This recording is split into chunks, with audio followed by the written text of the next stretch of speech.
All right. So hopefully you guys are doing well. Happy Tuesday. So I want to run you guys through kind of what we're going to do tonight for this session. First of all, did not take any trades today. I want to review a little bit of the market today. The one trade that I could have taken that I hesitated on that I ended up not taking.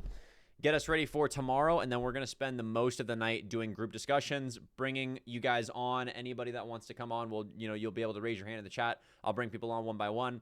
We'll spend about an hour, have some discussions, answer any questions that you guys are struggling with. Very, very beneficial. I love doing these types of calls. So, yeah. So, let's take a look at the market going into today. We'll take a look at NQ first. So going into the day, there was a couple things that I want you guys to take out of this. Number one, going into the morning, all I'm looking at is accumulation. And the only really thing here that I can see that I can say, okay, well, maybe the market wants to be bullish because we've taken some of these lows. Now, this doesn't look like manipulation because we're generating almost relative equal lows. It's not like we came down, had a manipulation leg, and then went back higher. We barely took this low and then now starting to displace. So going into open, I'm marking this as a change in the state of delivery, but I am not sold on a bullish move. Now, if we want to be bullish, and this is what I want you to get out of this, if we want to be bullish, the market comes down, sweeps internal liquidity, and then starts moving back higher. So when I'm going into open, I'm looking at this saying, okay, well, right now, if we do want to go towards these highs, there's really no reason for the market to go back any lower, right? We end up putting in a 5-minute bullish inefficiency. This is where we should get bought up. This 5-minute fair value gap is where we should get bought up if the market wants to draw higher. Now, my job and our goal as traders is to take the data that's being presented to us and either affirm or deny what our current idea of what the market wants to do is. So my current idea going into open is I think the market is pretty bullish. I'd like to see us most likely go higher at open. Does that mean that we cannot sell off? Absolutely not. So what happens at market open? Market opens and we end up selling through the 5-minute fair value gap. And we disrespect consequent encroachment here. So I want to zoom in here because there's very good information that I want you to look at the 1 minute. So market ends up opening. First thing that I'm seeing, number one, we end up having a bearish SMT here going into the morning. If I'm bullish, I would expect this 5-minute fair value gap to hold bullish. But we put in a bearish SMT. The 5-minute fair value gap gets ran through. We have a 5-minute change in the state. We're now closing below these down close candles. Everything is now telling me we want to go lower. But Justin, sell side's been taken. Doesn't matter. Why does it not matter? Because what does ES do today? When market opens, ES goes straight to the internal high. This internal high is here on NQ. So we now have a big bearish SMT saying we do not want to go higher. NQ and ES are discorrelated in the morning. When ES goes to take that high, this is telling me NQ wants to sell off. There's no reason for us to go to these highs because we just put in a bearish SMT, and the market is now affirming that bearish bias because we also have a lot of room to rebalance, right? All of this is one big imbalance. We could end up going anywhere in this range. We don't know. So the trade that I ended up seeing today that I didn't take was this. Market opens. We end up moving higher. We end up taking internal liquidity, putting in another bearish SMT. And as soon as we close back below this down close candle is my short entry. Why is this my short entry? Couple things. Number one, what's the bias in which we're taking into account here at open? When ES opens and we take the highs, I know the drawn liquidity is not bullish on NQ. NQ is showing that signs that we want to sell off the entire morning. If ES is pumping and NQ is selling, and we now put in a bearish SMT, this is telling me NQ wants to go lower. So now let's take a look at this internal model here. Well, when we look at this, let's try to examine this. What ends up happening on the 5-minute? First thing that I notice, SMT gets put in here internally first, right? Market ends up coming up. We end up putting in an SMT. We don't take this high. What we do is we respect consequent encroachment of this bearish wick. Then we end up having a 5-minute change in the state. We have a 5-minute change in the state of delivery. And we end up running through this 5-minute fair value gap. So all signs are pointing towards the downside. Now, why would this 1 minute down close candle and this order block be my short entry? Well, if this is the 5-minute change in the state, and we know that if market's bearish, then this high would be protected, what does this become? This becomes turtle soup, where if the draw on liquidity is lower and the market comes back up to sweep internal liquidity, put in another bearish SMT at these highs, and then immediately sells back off and closes below these down close candles, this is where I want to take a short. And I want to be targeting, number one, opposing liquidity, and I want to let the market ride and take partials because we have no idea how far we're going to dig through this. If the market starts to sell off, then we're going to go reach back lower. What is turtle soup? Turtle soup is internal liquidity of the opposing liquidity. So like, for example, for the market to go higher, we must go lower. For the market to go lower, we must go higher. If this is our bearish market maker model, right, where we have internal manipulation, change in the state of delivery, and then this becomes opposing sell-side liquidity. A turtle soup is any internal liquidity in the opposing direction of the draw. Meaning, just by looking at this chart, we can say, this is where I want to see the draw in liquidity. So if the market ends up doing this, this is what we call turtle soup, which is manipulation in the opposing direction of the draw on liquidity for then price to go back lower. So market comes up, sweeps internal high. Why does it sweep internal high? Because all of the initial traders that are short are now putting their stops at whatever the recent high is. So the market causes max pain, moves higher, stops out all of those traders to generate more liquidity within the market to then continue towards whatever the opposing draw is. So when we look at where NQ is, the same thing happens. 5-minute fair value gap gets ran through. We have the initial high that gets generated. If we look at the 15-second, you're going to be able to see it a lot more clearly here too. Market runs all the way higher to go run the high that was put in before pre-market, before open, and then immediately sells back off. This is telling me this is internal manipulation because we've already had manipulation here. We've already displaced lower. We've already ran through the 5-minute fair value gap. It's acting as an inverse now, right? When we go below it and then we now coming back into it, it's now acting as a rejection.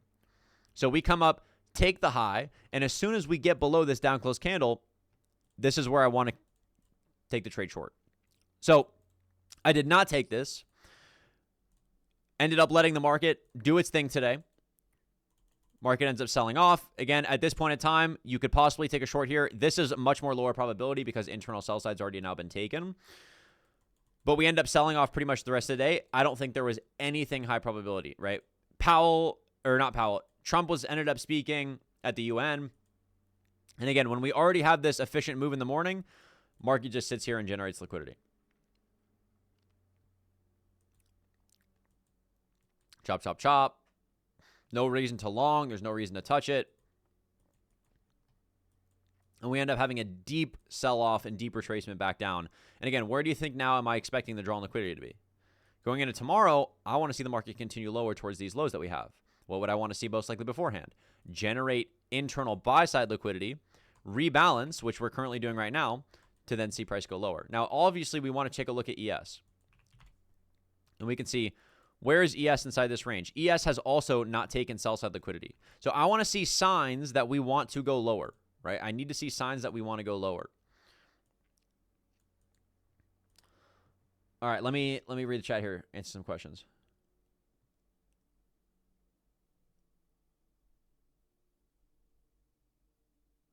Justin, why you said going into the morning you think markets are going to be bearish? Because ES takes all-time highs. When ES takes the high and we have a bearish SMT and then NQ disrespects all of this bearish order flow or disrespects all of bullish order flow, which is this bullish fair value gap gets ran through, this is telling me we want to go lower. I don't know going into pre-market. I know at open when I have data that's telling me to be bearish. What are the specific fair value gaps you are looking for when trading? What makes one more high probability than the other? I keep getting stopped out on backtest because we'll push into a different fair value gap. It all has to come with context. The market is about why and when. More importantly, when. When is the market actually going to that area? If you look at how many fair value gaps open up on a daily basis, it doesn't matter what a fair value gap is. The only context in which you need to understand is there a reason for the market to move? Why is there a reason for the market to move going into open? Because we have sell side here. And we have not yet rebalanced on the bigger time frame. We've ran through the 5-minute. There's a bigger time frame SMT here. Everything's telling us we want to sell right now because we've already put in this SMT. There's sell-side liquidity resting below. So when I'm looking for a fair value gap, now obviously in this example, there wasn't a fair value gap that opened beforehand. That's why I'm saying that the trade was on the order block when we closed below the down close candles. But when looking at a model, we need to have manipulation. We need to have the market tell us first when the market wants to go to be able to identify something that's high probability as a fair value gap.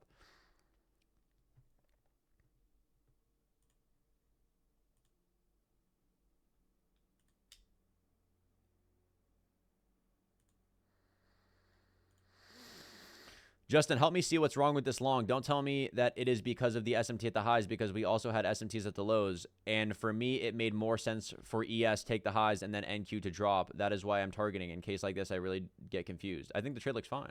But I also think, yeah, like you're going to tell me, don't tell me we had an SMT at the high, but you had an SMT at the high. I don't think the trade's bad, but you had an SMT at the high. That's why that high didn't get taken.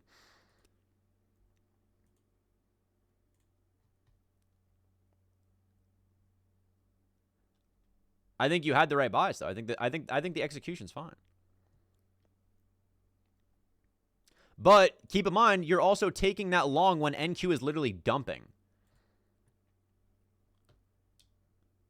So you're failing to recognize correlation between the assets.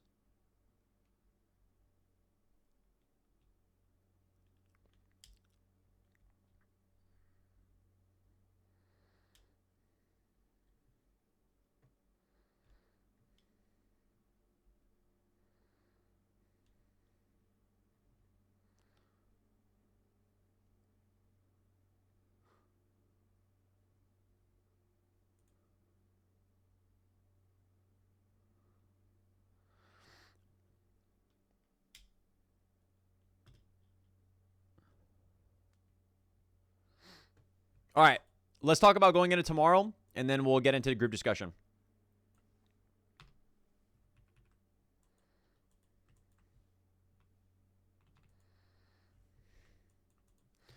Justin, how should we navigate during market conditions where assets are discorrelated?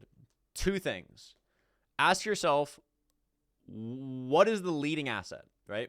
Because we use the term sister asset and lagging asset, meaning one will most of the time be stronger than the other. Notice how ES ends up catching up to NQ the rest of the day, right? The only time in which you see discorrelation is in the morning. For the first 45 minutes of the market, ES ends up sitting here. Then we end up selling off. So NQ is the leading asset. How can we base an understanding that NQ is the leading asset? We look at order flow. We look at NQ and we say, who's in control here? When we look at the price action on NQ, where we start to immediately sell off and strong sell off, but ES is struggling to break through the highs, where we immediately take the high, sell back off, come back up, fail to break through it, sell back off, come back up, right? We're chopping here. NQ during this time is already sold off to this point. A lot cleaner, a lot more efficient PA, a lot more efficiency. So number two is a lot of the times you don't trade when the markets are discorrelated, right? Either you can clearly identify the discorrelation and what the market wants to do, or you do not trade. Majority of the time when the markets and the assets are discorrelated, it's going to produce inefficient market price action, which you end up seeing in the later PM session, or in the later morning session, honestly. Until ES ends up catching up with NQ, and then NQ has its next leg down.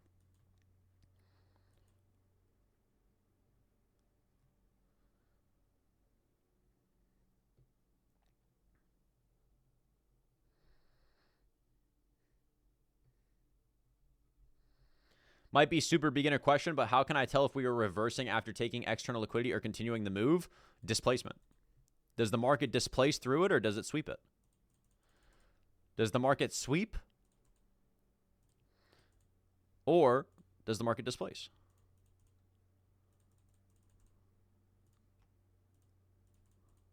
Keep it simple. Do we sweep? Do we displace? Do we break through the high, or do we just take it and fall back down?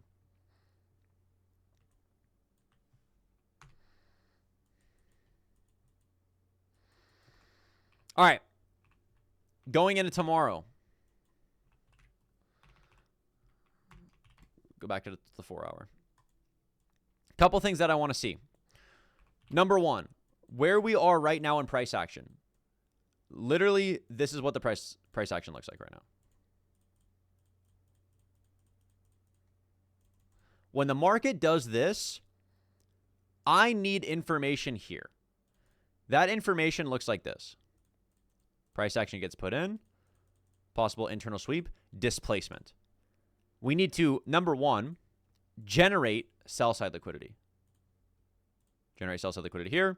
I need to see manipulation, meaning we have one last move higher before displacing lower. This is what I'm looking for tomorrow. I'm looking for the market to rebalance to the bigger time frame inefficiencies, reject those inefficiencies, having a last move higher, breaking to the downside, and targeting the opposing liquidity pool. So if we look at where NQ is right now, we're in a big 1 hour fair value gap. I want to see more price action get built here in the overnight session to understand what we want to do going into tomorrow. So I have no idea what's going to happen and get put in the overnight session. But I can have a loose bias that's bearish because I want to see us draw towards these lows. So going into tomorrow, I want to see what happens in the overnight session. And then tomorrow morning, I'll state more clearly as to what I want to see.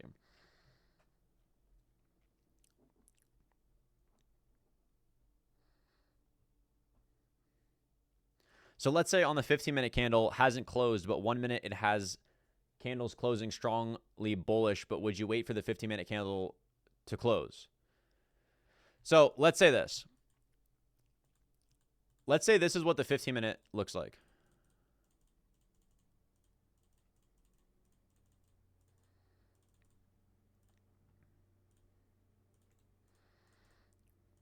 Right?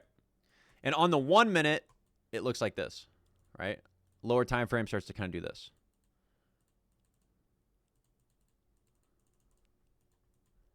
The 15-minute and the way in which price prints is going to show me. What I mean by this is, number one, you need to ask yourself, does it make sense for a price to sweep? Meaning, is there liquidity in the opposing direction that makes sense? So, for example, what if there is a bigger time frame bearish fair value gap here? Now we have more context. Now we can have maybe an understanding in what to possibly expect. But what do I still need to see? I need to see internal manipulation and then a breakthrough and then displacement.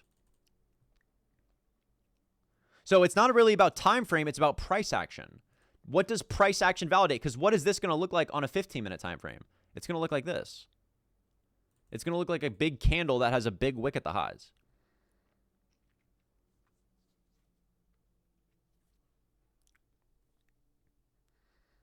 Does that make sense?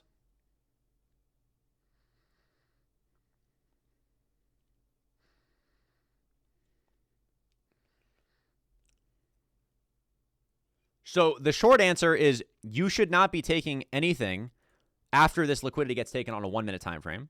The only way that you are looking to take a trade is if you can clearly identify a high internally that's getting swept and displacement through a low. If the market does this, there's still no trade. Now you may be saying, Justin, what about this low? It doesn't matter, because most of the time what will happen is either we dump, and which means I don't care, I missed the trade, but the majority of the time we're going to come down, generate that low, which then becomes internal liquidity, then break that low, which then ends up becoming the change on the bigger time frame.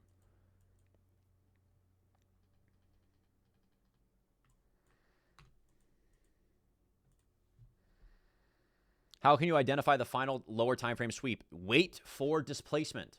Wait for the market. You don't identify it. You react to it. If we end up coming down, right? Let's flip this case to a bear case. Oh, shoot. Hold on.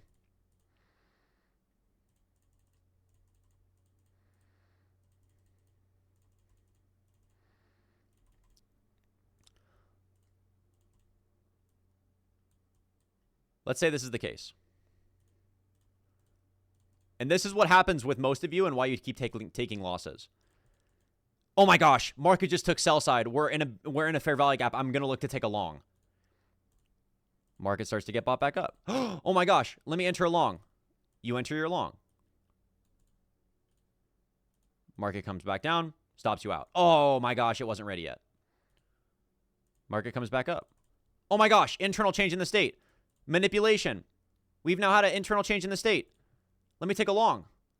You take a long. Your stop's at the low. Market comes back down. You get stopped out. Oh my gosh, I got stopped out. Then what happens? We then run the imbalance, actually have displacement, and the highs in which were generated are now becoming the actual bigger time frame change in the state. But you're not waiting for this. You're trying to focus on literally bottom ticking. You care more about entering the trade than waiting for confirmation of the actual idea. You care more about the idea that isn't there than actually being responsive to what the market's showing you.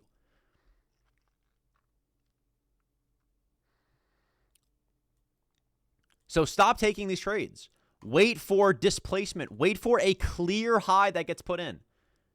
Wait for a clear high that gets put in to get broken through.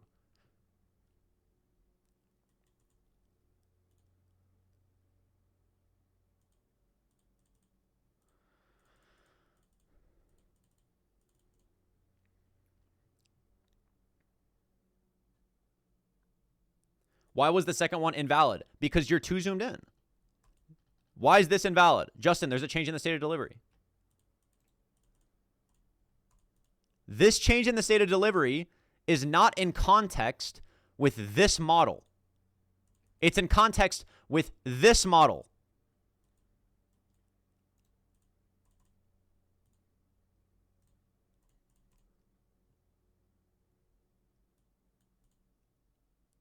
So what might happen here is the market comes up, wicks this, then goes back lower, then displaces through those highs. Now, what is the context of this? This change in the state is in context with this model. This is the fractability of price action. You're taking internal to external. You're taking the internal change, hoping for the external without the external validation. Does that make sense? This is an internal model in its own, right? Sell side gets swept, change in the state of delivery. What's my buy side? This is my buy side. This is not your buy side. This can be your buy side. It could be, but it's lower probability. Could the market do this? Yeah. But this doesn't validate it. This does.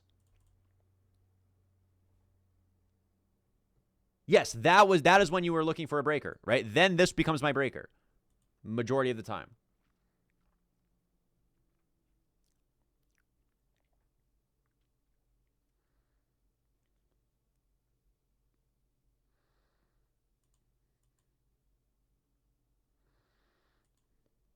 So again, what do I need you to take out from this?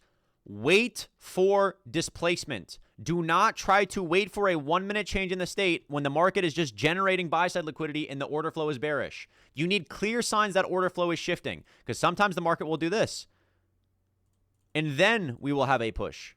And then even from there, the market still could possibly go lower. It depends on what the draw is. It depends on the validation of what you're looking at.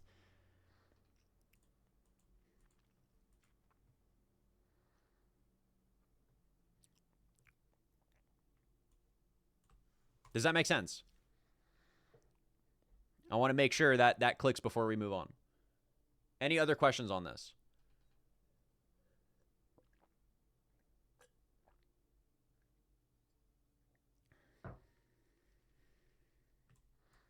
Can you show the actual chart of clean displacement? Let's go in price action.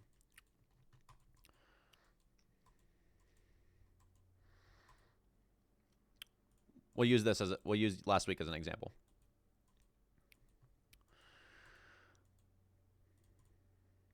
What the? Okay. What's going on here? The market's starting to sell off. How do I know we're going to go to these highs, right? I know that we're generating all this buy side liquidity. I know that the market just took internal liquidity. I know that we just took internal liquidity here. Well, let's look at all of the examples first, right? All of the examples where you could have taken a long. Comes down, takes it. Where's my change? Right here. Does not get above it. Let's look at the 5 minute. Was there a 5 minute change? Small 5 minute change. What's the context? Well, there's no manipulation. Just down close candle. There's no internal liquidity. Doesn't make sense. There's no displacement. That's validating, again, this as the model. So what am I waiting for? Okay, another manipulation. Do we displace through this? We're waiting. We're waiting. No, we don't. Oh my God. Okay. Now we have other displacement. Okay, what am I waiting for? What am I waiting for? I'm waiting for displacement. I'm waiting for displacement. Okay. All right. Wait, I'm still watching. I'm still watching. Oh, wow. Okay. First early signs. Is this still yet? I don't know. Let me zoom out a little bit, right? I have a 15-minute change. Now there's a 15-minute fair value gap. Let me go to the 30-minute. Let me go to the 30-minute. Oh, 30-minute? No change yet. Okay. Well, it still could end up playing out. What do I need to get? What do I need to see for me to be confident? I need to see us get above this. Waiting. I'm waiting. I'm waiting. I'm waiting. I'm waiting. Okay. Now we're actually displacing in this range. Now we're actually respecting bullish imbalances as well. When I look at the 30-minute, and I can say, wow, this is the first time in this entire price leg where we actually, number one, created a fair value gap. What does displacement do? It creates fair value gaps.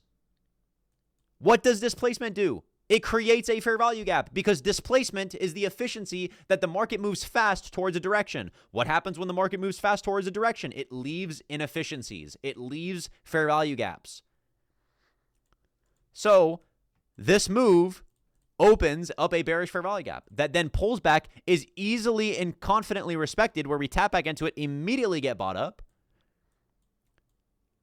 We now are having not only a 15-minute change in the state, but now a 30-minute change in the state and an hourly change in the state. So now every time frame is saying the same thing.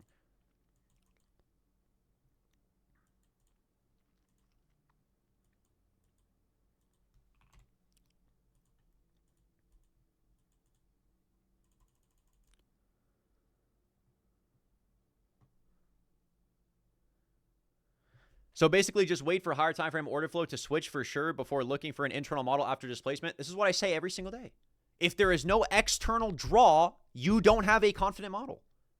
If there is no confidence of what the market is doing in front of your face and you're just trying to guess when the market's going to go without the validation of it, it's not confident. But keep in mind, higher time frame does not need to be 4 hour. It does not need to be 1 hour. Market is fractal. Higher time frame is based on perspective.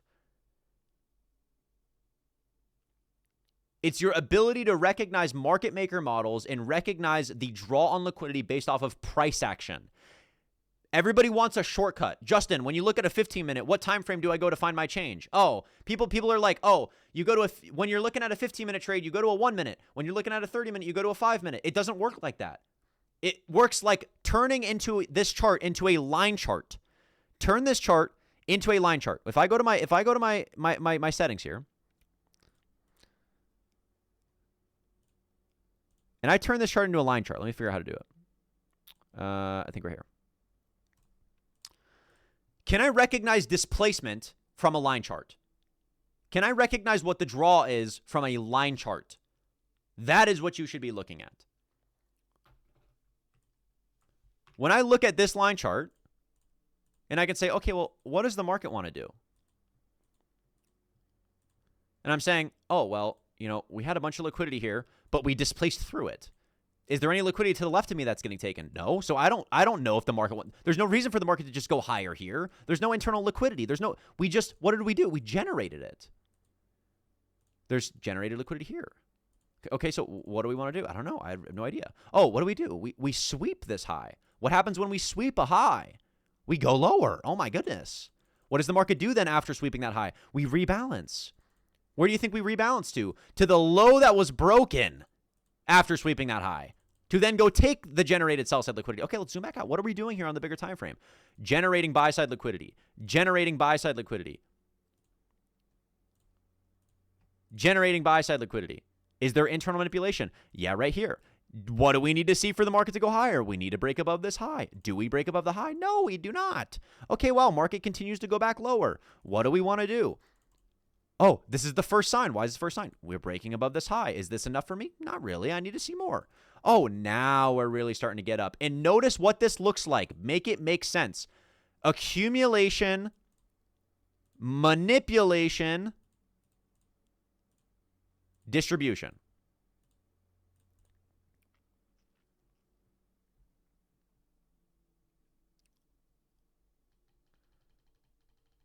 So I tell you, go back in price action with a line chart.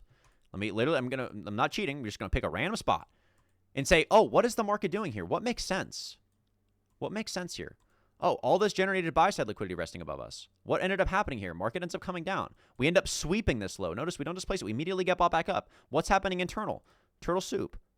Notice, if the market's bearish here, we sweep this high and we displace through this low to then go where? Towards the generated low. We do not displace through it. We sweep it, which shows us bullish order flow. Okay, well, market, what do we expect? Okay, market gets bought up. We take the high. What are we doing here? Generating liquidity. Oh, liquidity gets taken. Oh, we come all the way back down. We displace through these lows, telling us what? The market wants to go to this low. What happens when that low gets taken? We displace lower. I don't know what the market wants to do here. There's a low to the left of us. Maybe we take this and maybe we sweep it. Do we sweep it? Oh, we take it. Oh, my goodness. Oh, my goodness. Wait, what's going on here? The first invalidation. Low gets taken internally. We break through a high. Market starts to get bought back up. But it is pretty it is pretty small here. So we keep watching. Oh, my God. What's going on? What's going on? We sell back off.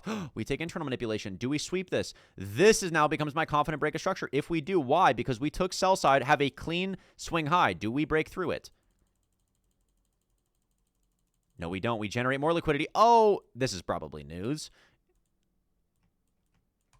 But you get the idea. Your job and your goal and what you need to focus on is you're not an entry problem. It's not a recognizing the draw problem. It's you being able to read price action problem. That is why you get stopped out early. That is why you take losses, that you can't recognize what the market's doing, because you don't know how to recognize basic price action. Learn to recognize basic price action from a line chart. What happens when a market displaces? What happens when a market sweeps? How do you identify a break of structure? What is the draw on liquidity? Where is highs being generated? Where is lows being generated? Does that make sense? So when we look at where we are right now, what do I identify? There is a low to the left of me. Do I know what we want to do here? I have no idea. What can I understand, though? We're generating more sell side. To then most likely do what? Generate more sell side. To then have some sort of internal manipulation. To then break through that low. To then go lower towards the generated sell side.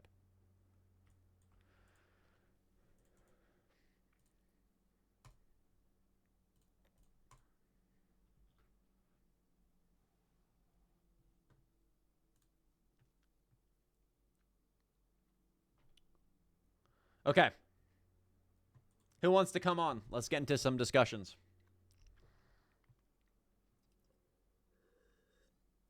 Can I go? Yep. Let me bring you on, brother.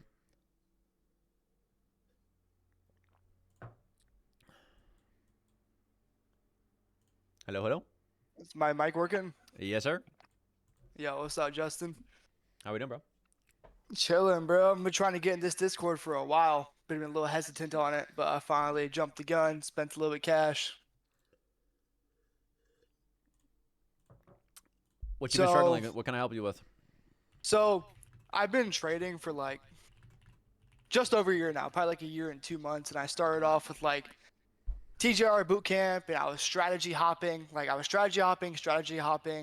and then I started watching your videos right around the beginning of the year, and the forever model, first of all, changed everything. The forever model definitely, it works. It 100% works, and I was backtesting. I was trading on demo for months, and I was profitable, and then I finally switched to prop firms, and now that I'm trading prop firms, I've gone. I can follow my issue is a psychology issue. I've gone to live now, or express on Top Step. This is now my third time. I'm on my third live account right now, and dude, when I go to live, I just become a crash out when it comes to my trading. Like, I just cannot follow my rules. I over risk, and then I take a small loss, and then I just get so worried about hitting that maximum loss limit and losing the live account, and it becomes like a money game more than like I'm trading on demo and just actually looking for A+ setups. Well, it sounds like you know the problem. So what are you actively doing to fix the problem? That's what I need a little bit of help on. I don't know if I should like go to demo again and like just put my live account on pause, or I should just go to trading one micro risking like $45 risk until I'm back out of drawdown in my live account. So there's a couple things you need to understand. Why are we successful more on a paper trade account than a live account? I want to get your thoughts first. It's not real. Yeah, it's not real. But just because you have the opportunity to make money, you act differently. That's what I want you to get Yeah. out of it. Just Yeah. because you have the opportunity and the chance, you're replaying in your mind saying, oh my gosh, like I'm in an environment where I could actually make money. And as soon as you fall into that mindset, you start seeing the market differently. You take bad trades and you end up falling into your emotional cycles. So how do we break out of that? Well, you have to ask yourself, who do you want to be? Do you actually want to be a professional trader, or do you want to be somebody who just tries to make money? Because at the end of the day, if you're here to try to make money and you don't want to be a professional trader, you're not going to make money. You need to learn to be satisfied on being a professional trader. It's not something that you end up getting to. It's something that you embody the decision you decide to make it. Saying, this day, today, I'm going to act like I'm a professional. I'm going to care more about following my rules. I do not care to make money. I don't care when success will reach me. I care more about learning. I care more about following the things in which I know I need to follow, only taking good setups, not caring when the market goes without me, and just waiting for my opportunity. That is the uncomfortable truth that nobody wants to take, which is you now having to die to yourself, which is the self in which you right now care more about just seeing the validation of taking a win, because all you want to do is basically say to yourself, this isn't for nothing, right? I've been doing this for X amount of time. I just want to see a win to validate I'm doing something right. I just want to take a good trade to validate that I'm pushing forward. And that in itself is keeping you trapped. So the less that you just stop caring and you care more just about not giving a fuck about when the market is going to give you your opportunity, you're going to see success. Now, what actually happens now in the next steps for you? Noel, you know the problem. You overtrade, you become emotional. What causes you to become emotional? You care more about making money than following what you need to do. So you're right now in the process where you need to rebuild yourself. You need to realign your identity and ask yourself, what's the more important thing that you care about? Being the person that you say you're going to be, that you say you're going to do? When you come into the day and you say, oh, I'm not going to take this, I'm not going to overtrade, and yet you continue to break it over and over again, do you care more about making money or caring more about saying you're going to actually do something and then doing it? No, for sure. That's definitely what I got to work on. For sure. I appreciate it. Of course. That's really the biggest thing. And that's for anybody in this chat, is you have to get to an uncomfortable position where you must die to your old self. And you say, I don't care anymore. I care more about actually being the better version of myself and respecting myself enough to do what I say I'm going to do. Got you. Got you. No, yeah, yeah, dude, you just hit like every single nail on the head. You just like read me. Bro, it's because Yeah. I've been there. Everybody's been there. That Oh my God. the whole point is to say you can get through it. You just have to make that choice, and it's a sacrifice. It's going to be uncomfortable. Awesome, brother. I appreciate it. One more question before I let someone else get on here. I don't want to take too much time. No, go ahead. So yeah, this live account. So it's 2K drawdown. I am at 1,300 drawdown. Like, should I just like completely de-risk until I'm like out of drawdown on this, or should I just keep on trading it like I've been doing 200 risk on it, or should I just drop down to like 50 I to just want you to risk till focus I'm on taking good trades. I don't even want you to think about a fucking P&L. I don't even want you to think about drawdown. I don't even want you to think about fucking passing an account or getting a payout. I want you to take good trades. That is it. Awesome. I appreciate it, brother. I'm definitely gonna apply that tomorrow going into market open. I'll let Gotcha, someone brother. else get on here. Enjoy your night, bro. You too, bro. All right, who's next?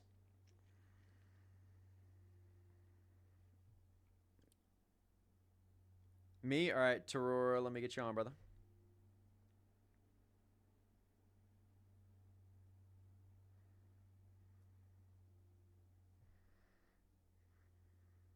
Hello? Hello, can you hear me? I can hear you, bro. My problem is Hold on, you're cutting out. You sound like a robot. I can't hear you. me. Can you hear me now? You're cutting in and out.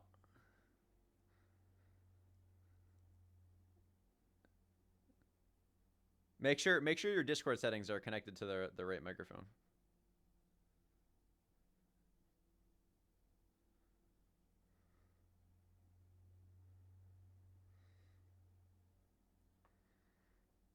Can you hear me? There we go. That's better. What?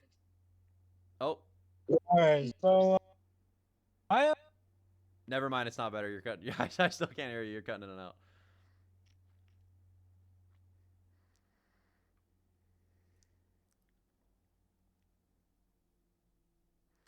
What about now? I heard. I don't know.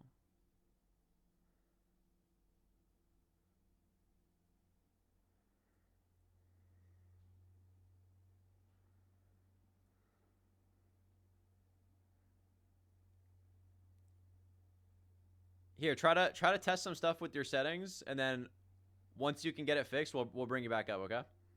But we'll let somebody else come on right now, and then we'll get somebody else on. All right, Swish, I'm inviting you on. Hey Justin, what's up? How we doing, bro? I appreciate your videos, man. I've been following you a lot on social media, and I like the clarity in which you bring to markets. I like how you keep it simple for the most part. Just giving you your flowers first. I really do appreciate the appreciate it, stuff bro. you put out for free, especially like your last video on identity, which you just spoke about with the last guy. Like Yep. that's very important that you do have to be a new person. One thing I want to know is I see you make repetitive videos, like a lot. And I Yep. know what you're trying to beat into us, or like, in a sense where you're trying to keep reminding us is it's something you always say is like a secret or something that opened your eyes to it, but you always say a model inside of a model, a fractal inside of a fractal. Like, what's the real importance of it? Like, is it for your bias? Is it for your entry? Like, what is that doing for you? It's for everything, right? So like, why is fractability important? Because fractability brings clarity. If you don't understand fractability, then you're gonna see one thing on one time frame, see something on another time frame, see something on another time frame, and you're not gonna be able to understand how they correlate to each other. Fractability is basically saying, what is my square, right? My analogy that you always see in my videos is like, if I was to draw a square on my chart, I could say that this square is made up of 4 other squares, right? And all of these squares that are made up of this one square are all the same square. It's a square, right? So what is the square in this case in the market? A market maker model, right?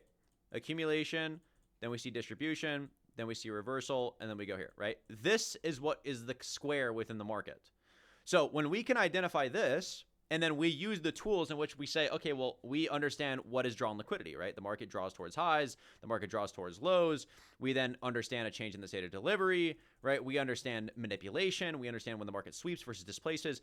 When we can understand this simple thing and just how a market moves in relationship to a market maker model, we can understand fractability. To be able to understand this on a 1 hour, to then identify this on a lower time frame, to then identify that on even lower time frames. Now, why is that important? Because it gives me clarity within specific understanding of when the market wants to go. When is the most important thing, right? If I was to draw out a market maker model, and let's say that this is a bigger time frame,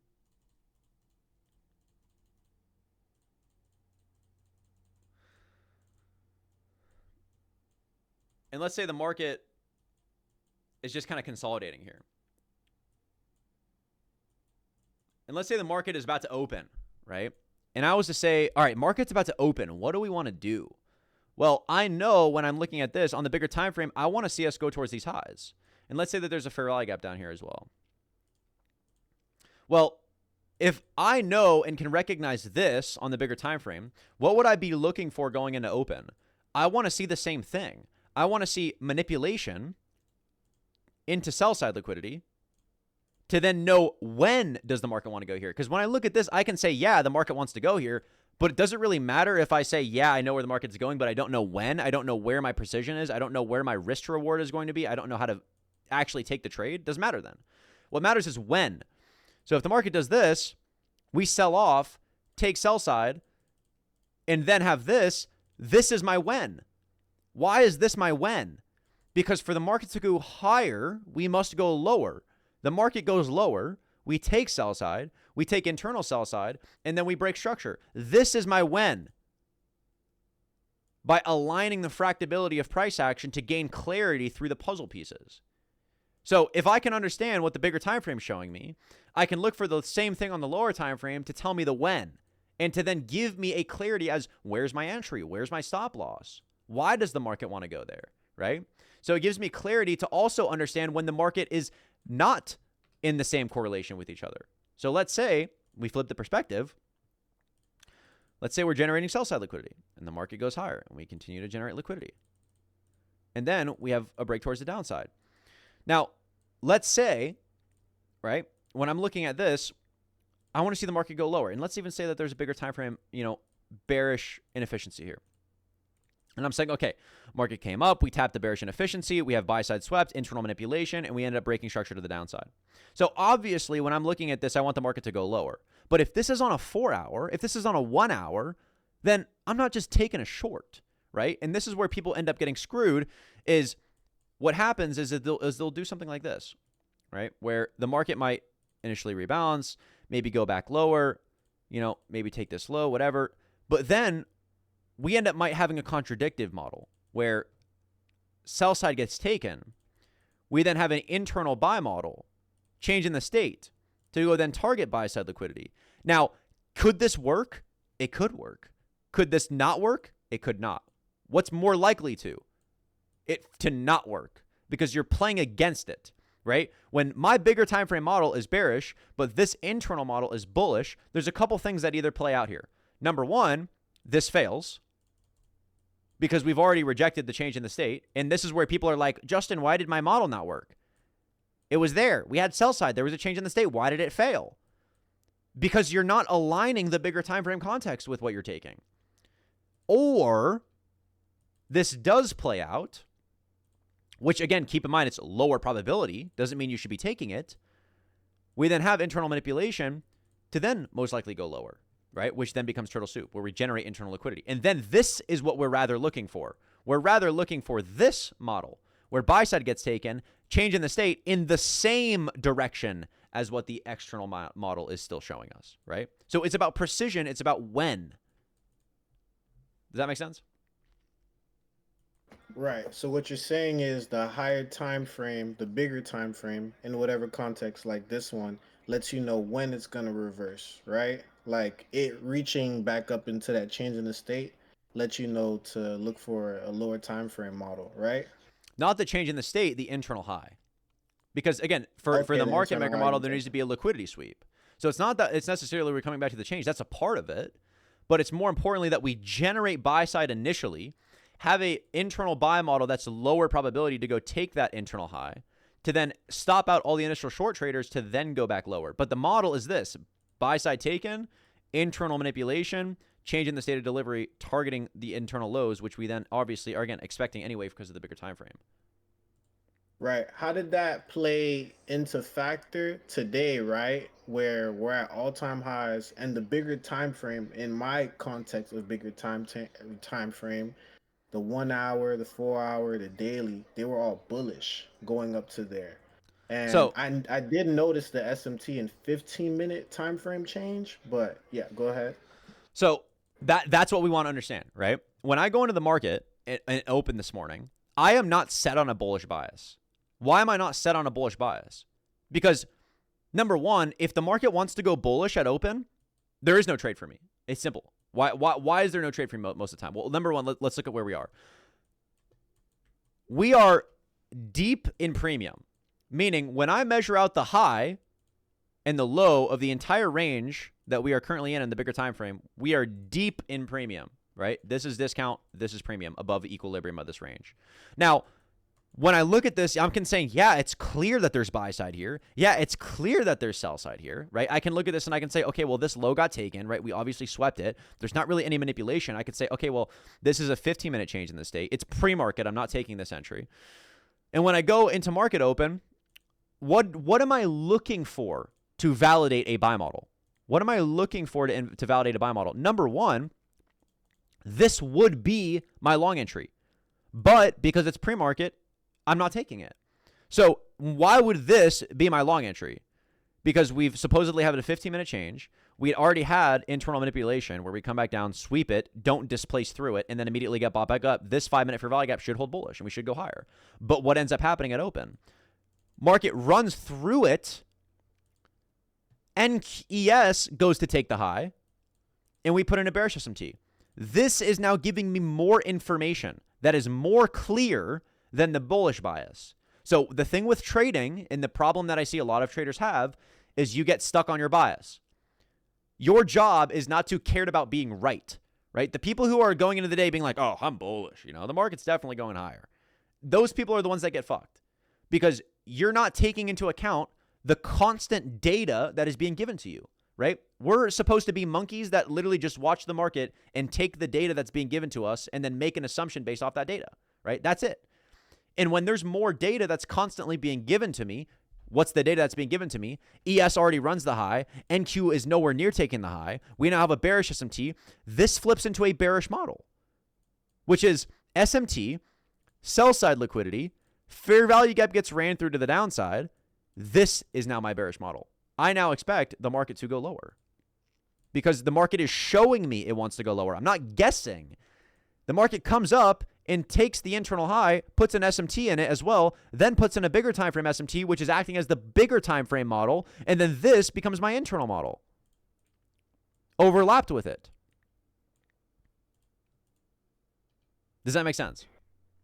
Right. So what I'm gathering here is that you're reacting to price, and this is how you react to price. You see the internal high taken, you see the SMT put in, and then you see that bullish fair value gap get inverted, and from there you're bearish, right? Exactly.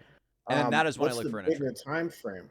What's the bigger time frame for you? Like I always wonder that. Like I'm not sure if it's again, like I 15 said, that I'm like I looking. said, there is no bigger time frame is not a set number. It is all perspective, right? Like I said, if we're talking about fractability, bigger is what?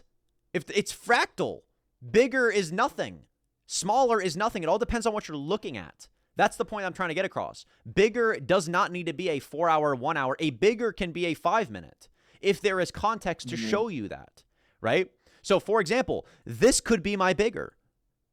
And then when I zoom in and I look internally, what's my smaller? Because what you have to understand is there's 3-4 models that are playing out right now. What's playing out right now? If I just look at this right here, I can see that this is internal manipulation. We don't take the high, we put it in SMT. We run the 5 minute. We have a 5 minute change in the state to the downside. We have a bigger time frame SMT. When I say bigger time frame, it just means bigger than the one I'm currently looking at. Meaning this is now giving me extra context that we want to go towards this low. But the only reason why I have context now that we want to go to this low is not that this SMT got put in, but because we're now showing the internal validation of it. So when I zoom in even more, what do you think the same thing is going to happen? Market generates buy-side liquidity to go take that buy-side liquidity to then displace through the lows to then go target the opposing liquidity pool. So you have, number one, on the smallest time frame possible to be able to view this, you have a sell model inside of the sell model that's being validated by this bigger time frame SMT. Okay, I appreciate it. Does that make sense? Yeah. Is there anything that doesn't make sense? No, just how it's more subjective what a bigger time frame could be in the moment, but I guess that will come with more time and experience. It does, right? Because we want exact answers, right? And that's the problem that is hard about this concept is like the only way you're going to gain confidence of understanding what I'm saying is by seeing it. Like you have to see it play out over and over again, right? Like go into an area in the chart and draw something out and then see how it also relies or replays on a smaller time frame, right? Like, again, going back to what we were talking about earlier, when you go to a line chart and when you look at the similarities and the differences between the two, and you can say, okay, just basic things, is the market sweeping? Is the market displacing? Then you can start to understand how these things are going to play into each other, right? Now, for example, this morning I said it's going to be most likely lower probability, and that's also why I didn't take that trade today, where we're accumulating here, right? There is no clear manipulation. The clear manipulation only comes when we have this bearish SMT, right? Then it's like, wow, we can actually expect something to happen here. But when this SMT gets put in, that itself is not the validation. That is just the extra confirmation, and then price action affirms it, right? What is happening here is this SMT gets put in, and then price action affirms that's what we want to do. So what I mean by that is when this SMT gets put in, I don't know if this is going to hold, right? From just looking at this, I have no idea if this bearish SMT is what we want to do, right? The market could have literally just done this, right? Because there are times when the SMT gets ran through.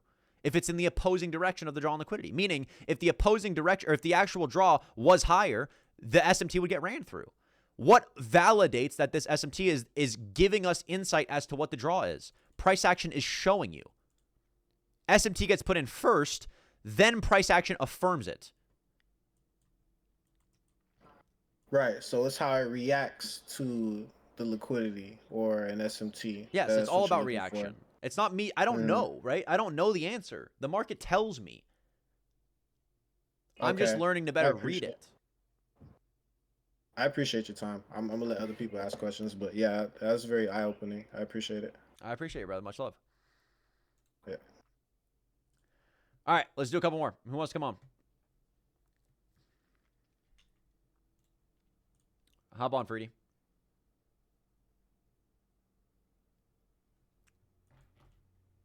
Hello? Yo. Can you hear me all right? Yep. Okay. So I started trading like 6 months ago. I've spent about 10k British pounds on funded accounts, still no payout. How do I disconnect from the idea of money when it's all I want? Well, there's a couple questions I gotta ask before that. Do you even have do you have an edge and a confident edge? Are you confident in your system? If I was to give you a chart, could you clearly identify it every single morning? Most of the time, yeah. I trade the forever model, and when I backtest, I see it fine, and I'm like, why can't I do this when I'm live trading? So what's And the problem? it when I see the numbers, and because all I care about is money, I just Why is all you care about money? Do you 'cause of think the money is gonna future. fix the problem of like you being like what do you think money is gonna fix? It's Do you not feel like you can't be necessarily happy fixed. without it? No, not that I can't be happy, but it's also for like my family and everything, and it's just like my dream life and everything that I want, and being able to keep my family, everything. Okay, And you it all want it. comes down to money, and when I lose the money, it feels like I'm taking a step back from the life that I want. Okay, you want me to give you an unfortunate reality? Yeah. You have all these goals, but you're not the person to accomplish them yet. Let me say How that do I again. become the person? There we go, right? Where you have all these goals, everybody has goals, but you're not yet the person to be able to accomplish those goals. So it doesn't matter if how bad you want it, you're not the person to be able to accomplish it. Right now, you care more about the accomplishment than actually being the person to accomplish them. That's the problem. Is you got to start looking at it from the perspective of who do I need to be to accomplish these goals? Because you know how many people have great ideas every day? Every single person has the best next business idea. Why aren't they successful? Because they care more about the fucking idea than actually being the person to accomplish it. And I have a feeling that you know the person you need to be to accomplish it, and you don't need me to tell you it. It's just up to you to decide, are you going to submit to the process and stop caring and learn more and care more about becoming the person to accomplish the goals than actually accomplishing those goals? Am I correct? I agree. No, I 100% agree. Well, and obviously it's difficult. I've been trying to submit to that process and just trying to become the person I know I need to become. And even I tell myself all the time about the person I need to become. I still don't know why I can't do it. Well, I still make the same mistakes let me over give and you over. a picture here. If I was talking right now to that version of you and I asked that same question, you want to know what answer I would maybe expect to hear? Justin, you know, trading, it's been a little bit hard, but I've realized, the main problems in which I'm having right now is, my ability to execute and, these problems. But, I really am, I'm just excited to be able to be on this journey. I'm learning every single day. I'm not even really worried about success, to be honest, because I know that it's going to end up coming to me. And I'm operating from abundance to the sense where, I don't need to take a trade every day. I don't need to be validated. I don't need to take a win every day. I'm learning. I'm improving. I have confidence in my abilities. And I know that money isn't going to bring me the confidence. Obviously, I want to, have a better life for me, but I know it's already on its way. I know that I'm already going to be successful. There's no reason for me to worry. I care more now about improving as an individual and saying and doing what I say I'm going to do than, me fantasizing and mental masturbating about my future and how much money I'm going to have. Because that's not going to actually produce fruits. What's going to produce fruits and more happiness and more confidence is your ability to overcome these problems in which you're having. And your also ability to be able to enjoy the journey which you're on, and knowing that you're already on the path to success. You don't have to worry. You need to just understand that you care more about the day by day. Being able to be grateful every single day, not feeling rushed, not feeling like you're nowhere near where you need to be, because then your entire life you're going to be nowhere near where you need to be. It's like, bro, I've been down that route. Let me say it. It's like, bro, I can't wait to make my my first couple $100,000. I can't wait to get my nice car and my nice apartment and retire my parents. And then you do it, and you're like, well, fucking now what? And you realize it really was never about making money. It was about you as an individual enjoying the journey, pushing yourself, improving as an individual, helping other people. That is going to fulfill you more than just having a fucking number in your bank account. Sure, is that number in your bank account going to give you more opportunity? Sure, yeah. And I'm not saying it's a bad thing to want to make money. But what's going to make you the most money is when you stop caring about it and knowing that it's going to already be there. You're going to make money. Like, listen to me when I tell you, you will make a shit ton of money. Don't worry about it. Like, bring your shoulders down. Take a deep breath. Like, money is not the problem. You're going to make money. Money's in abundance. Like, let's stop acting like money's a big thing. That's what I want our community to start thinking like. Money's not some fucking end-all be-all. Money's not the money's not a big thing. It's a piece of paper. It's a number. Money's easy. When you start treating it as such and you start acting like this, it's not going to have power over you. You care so much about the idea of money, and that affects your trading. Because every time you come into the market, you're more focused on passing an account. Oh my gosh, I'm so close. Oh, I can't believe I'm blowing these accounts. Oh my God, I just passed my evals. Now I finally have the chance to make money now. And you are just giving it power over you. It makes you weak. And that's the sad reality. It makes you weak. It literally, you are giving it more control over your own decision making. And if you think otherwise, I'd like to ask you, well, if you say you're going to do all these things and you don't do them, then what that obviously means that something else is in control of your decisions. Because if you say you're going to do something and you don't do it, that means something else is causing you to do something else. And that one thing is money. So the more you give money power, the more you don't get what you actually want. Does that make sense? I agree. Yeah, no, 100%. I think I put there's a lot of pressure as well, but not real pressure. Like, I make up the pressure that I put on myself. I don't have, I have a normal job, but I'm 19 and I'm not going to university or anything. And like, my parents don't even, they know that I trade or whatever, or learning to trade, but they don't know anything about it. And it's, they're also wondering, like, what am I doing? Like, what am I actually going to do with my life? And I put more pressure onto myself. And I'm trying to rush the process, and I know I am. And it's stupid, but There's no reason to stress, bro. There's legit no reason. And I can tell you, when I first started trading, I was literally exactly like what I'm telling you right now is not what I would tell you when I first started trading, when I was not profitable. But the times in which I actually, the shift to actually make me money in my first year, when I actually, like, the first year I started making money was when I stopped caring about making money. And I was actually one of the best years of my entire life because I stopped caring. I stopped putting pressure, and I submitted, and I said, you know what?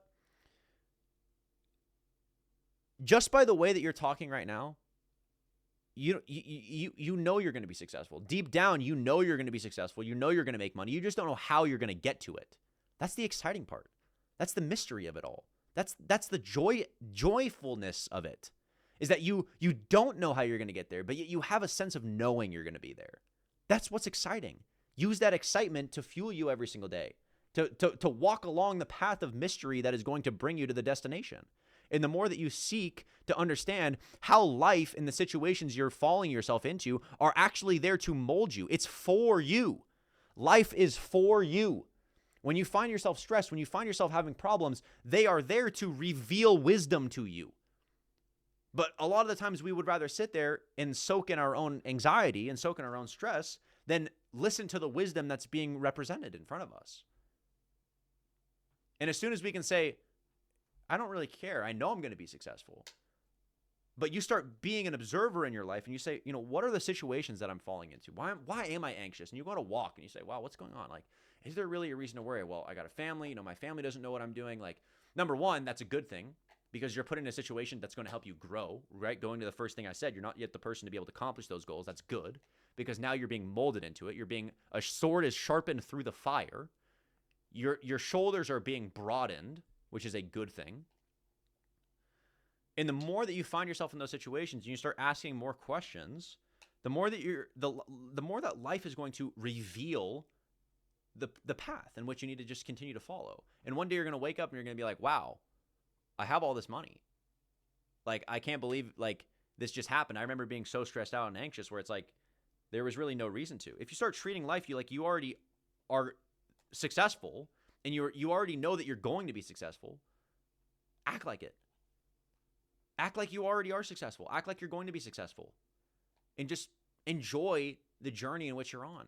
Operate from abundance. You're not operating out of lack. There's no reason to be scared. There's no reason to be frustrated. There's no reason to rush the process. Learn to enjoy it. That's what the actual fucking focus and joyfulness of life is not to work towards something and completely be blind where every step you take on the path, you're just looking at the stones in front of you because you're missing the forest that's there, that's beautiful in front of you. Right? You're more focused at looking down at your feet to make sure you don't miss a step than looking up and seeing the world that's around you. Thank you, Justin. I really needed that. I got you, bro. Hopefully that helps. Thank you very much. Thank you. Of course, brother. All right, let's do one more. Let me get Clarky on because he was talking earlier, or he messaged earlier.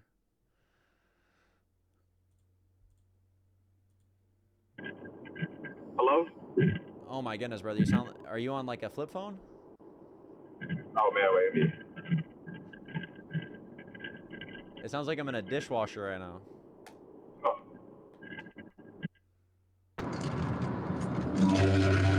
Okay. Can you hear me now? I can hear you, but it's so scuffed. Oh my gosh. Wait, it's better. It's better. Wait, keep talking. Yeah. Hello? You're good. You're good. All right, you're good. Okay. Well, I'm gonna pull over right quick. I'm sorry. It's because I'm in my car. You're good. But You're good. my question was, like, when I'm trading, I just started about like 6 months ago. Like when I'm trading, I get like really nervous. It's like to the point where I literally start sweating and like pacing around my house. So I just want to know, like, what are some things that you do to calm your nerves and like reassure yourself that like you'll be good? Because, well, I have another question too, but yeah, that's my first question. So, I always say this, right? Trading needs to be so stupid and so boring in your mind, right? I analogize as like trading needs to be like drinking a glass of water. It needs to be normal, right? The trading community has over-sexualized the idea of trading. Oh my gosh, it's so cool. Guys, we're playing house music. Market's about to open in 5 minutes. Let's fucking go, right? It's like this over-sexualization of something that should be boring and something that should not be thought of as important. And the reason why that is important and that idea is important is because when you add value to just the environment alone and you add value to the situation alone, you will act differently, right? You will be emotional. You will have anxiety because you're treating it like it's something that's special. When you treat something like it's special, you're going to act like you are missing out on something that is special, right? If it is a glass of water, well, guess what? You drink a glass of water every fucking day. There's nothing special about a glass of water. So why is there a reason to be anxious? Why is there a reason to feel like you're missing out on drinking a glass of water? Treat the market the same way. The market opens the same day every single day, right? You're not missing out. The market opens the next day. If a setup goes by, so what? You wait till tomorrow. The market's not going anywhere. So that's number one. Don't think of it as some big fancy thing. Normalize it. Act like it's a glass of water. Sit down every single day, and the repetition of it is going to normalize it. And don't act like it's an opportunity every single day to just like make money and move towards your dreams. It is, but you think of it as something that is normalized. It is the repetition aspect of it. What was your next question though? My other question was, I just started. Well, at first I wasn't really doing ICT, and then I found you, like with like the Forever model stuff like that. So I just wanted to know, like, how do you go about seeing the charts and well, I know you don't really like back testing. You say like more like forward testing more, but like, how do you go about that and seeing the charts and just building reps? Putting in the reps. What? So the thing is this, right? Like, let's take a basketball player for example, because you got LeBron James as McDonald's as your profile picture. LeBron James was not just LeBron James. LeBron James was a kid who didn't know fucking jack shit about basketball. His 3 points were absolute garbage, right? Does that mean that LeBron James is not LeBron James? No. But he put in the reps and focused on recognizing, oh, how does my 3-point shot need to be? How do I need to stand? What is this form that I need to do to be able to lock this? Every time that I get into this feeling, the ball's going in. And it's finding that pocket, right? It's the same thing with trading. It's finding price action is a language, right? It's like if I want to learn Chinese, not only do I got to learn it, but then I got to learn how to read it, and then I got to learn how to speak it, right?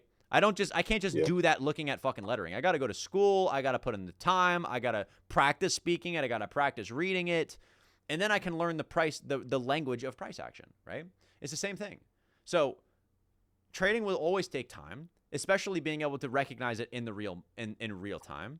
And I'm not against backtesting. I think backtesting is important if you're new. I think being able to go back in the charts, test ideas, look for the trades, right? See how the market reacts to certain things, see what trades fail, why they fail, ask yourself those questions, and start to just recognize what the market does. It all is going to take time and just a repetition. But the perspective and the most important thing about that repetition is not focusing on being right, but focusing on being understandable, or focus on the perspective of understanding what is right? Like, you need to treat the market like it knows all truth. The market doesn't make mistakes. You make mistakes. The market is perfect. And the more that you treat the market as perfect and you recognize its perfection and know that everything happened because there was a reason for it to happen, the more that you then stop caring about being right and wrong and you start understanding what was the truth of it to begin with. Oh, okay. Does that make sense? That was a lot of that was very clear.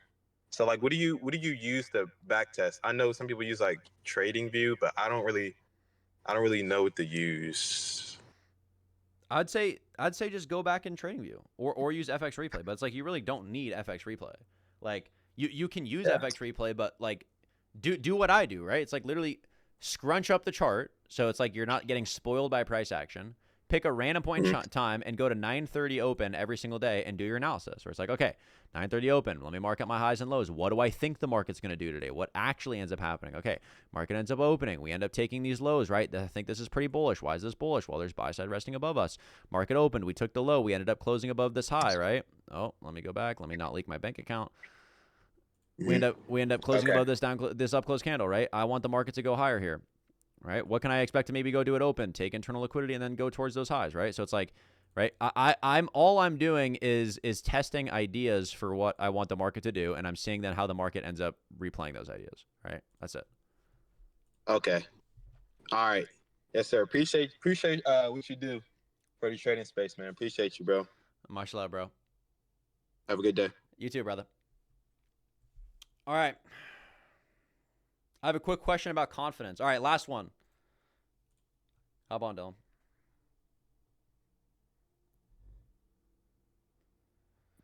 Hello, can you hear me? Yes, sir. So I find that I can find my drawn liquidity is like confident, like really easily, and like a lot of the time they play out, but I find that I hesitate a lot on trades, and especially when I'm in the live calls and like I'll be looking at a trade and then you might say something about it and I'll like hesitate and not take the trade just because you said like it might not be the best or whatever. And I just want to know, like, do you reckon it would be beneficial for me to not join the calls for the rest of this week and just try trade by myself and see how I go? Yes, and I say that to the mentorship students too. Everybody, if you find yourself making decisions based off of what I'm doing, do not watch me trade. Because you will not, my job is not for you to be a slave to me. It's to make you self-sufficient. And if I'm getting in the way Yep. of that and you're second guessing yourself, that is a bad thing. Go take Yep. days where you watch me. Go take days where you trade alone.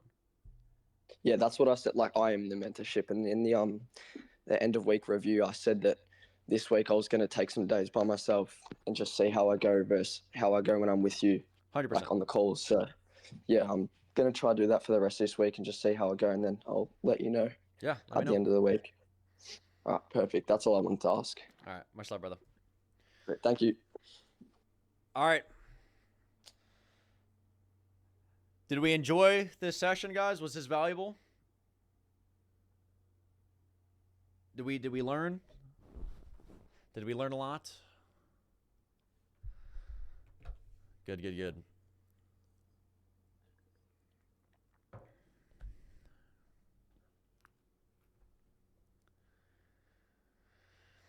Alrighty, guys. We'll see what happens in the overnight session. Again, tomorrow morning, I'll drop my pre-market analysis when we end up getting some information, some more overnight price action. But I will end up telling you guys in the morning what my bias is. I'll post the recording to this call after this. Alrighty, guys. Enjoy your day. Enjoy your night. Get some rest. And I will talk to you guys tomorrow. Peace out, guys.